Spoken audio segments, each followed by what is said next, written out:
10 o'clock again. Same bad time, same bad channel. See you then. No, this is disastrous, Cenk. This is disastrous. You're a grown man, Michael Cohen. Like, what are you doing? Anyway, that was Trump's former personal attorney, Michael Cohen, who will be a witness in the ongoing hush money trial that Donald Trump is facing. He's apparently taken a bit of a side hustle here as a TikTok live stream influencer. So let's take another look, unfortunately, at what Cohen's been up to. We're not going to shut you down. We're not shutting you down on TikTok. We're giving you a platform we think you're doing very strongly, but don't worry about it. I'm going to go to jail, and it's going to be okay, and I'm going to do it in your honor, quite frankly. Z-Pack, fantastic. That's so rude. You're such a nasty person. I thought you had turned over a new leaf. I thought that you were coming in here to say that I was strong and that you loved everything about me, but I'm very disappointed now, Michael. We're going to have to call David Pecker. Yeah, well, let's definitely do that. I haven't spoken to David in a long time. You know? Thanks for letting me up, man. That was sick, bro. His TikTok streams are the 25th most popular live streams on the app. However, not bad. I just want to. I'm gonna sell pictures of my feet, okay? That's what I'm gonna do, all right?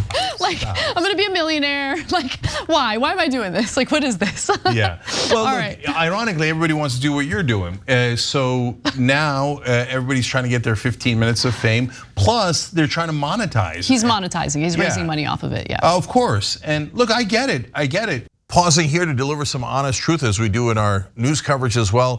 TYT is facing challenges, guys, as the entire industry is. You know who could make the difference? You. If you hit the join button below, it's gonna make all the difference and keep us in business. We appreciate you, thank you. What has happened is that the companies now have a lot less money because everybody's got less audience, especially on television. The audience is just vanishing, right? So in the old days, guys like Michael Cohen would get hired by one of the CNNs of the world or whatever. I mean, you're anti-Trump, that was an easy living to get hired by CNN, MSNBC, etc. And the lowest level was like $50,000 a year if you just went out a couple times, like the easiest job in the world.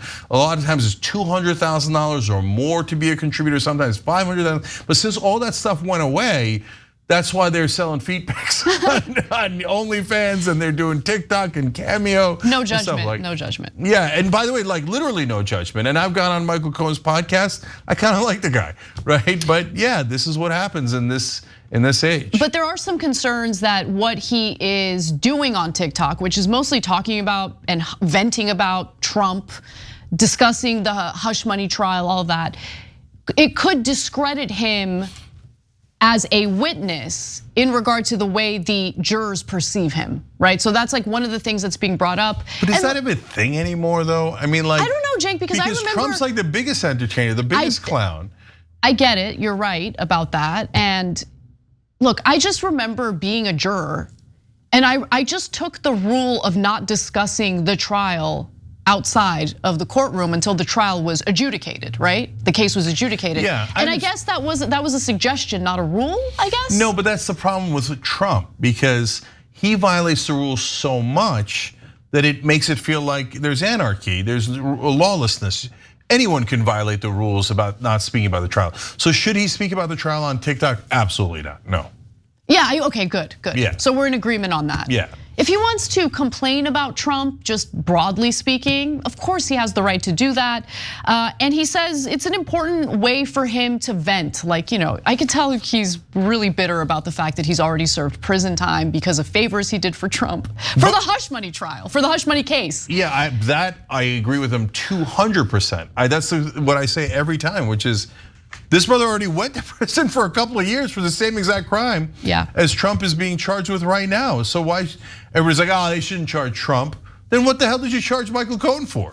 So let's go to graphic 5 here, because this is what he says to the naysayers, the people who are wagging their finger at Cohen and telling him he shouldn't be doing these TikTok streams.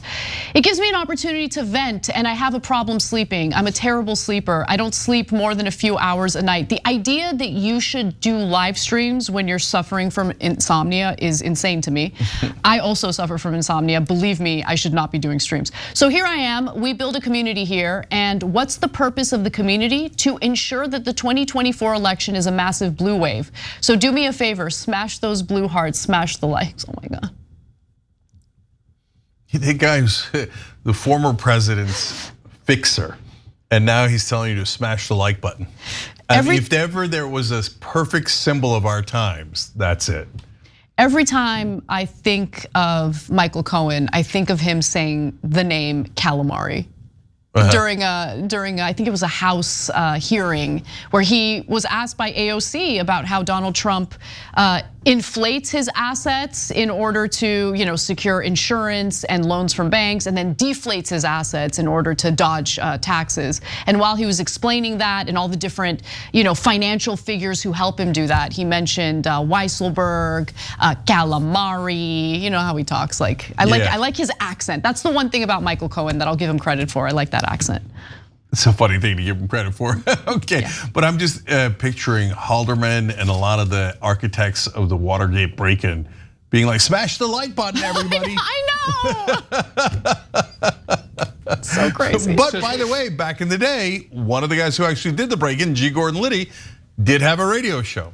So it is fairly common. And what's also interesting is that you break the law a little bit, you become famous, and then you could turn that fame into entertainment and media money. What law should I break? Like a little law, so it's not too bad. I don't want to get punished too. I mean, you only want a light punishment. This is gonna get awkward soon. Okay. I don't want to talk about light punishments for you. Okay. Anyways. Says who? Says who? Huh? That was back when he was Trump's fixer, and we loved that. We had that on our soundboard. I play that all the time. They caught Michael Cohen on basically an outrageous thing that he said on CNN, and he goes, pauses, and goes, says who? Says who? Thanks for watching the Young Turks. Really appreciate it. Another way to show support is through YouTube memberships. You'll get to interact with us more. There's live chat emojis, badges. You've got emojis of me, Anna, John, JR. So those are super fun. But you also get playback of our exclusive member-only shows and specials right after they air. So all of that, all you gotta do is click that join button right underneath the video. Thank you.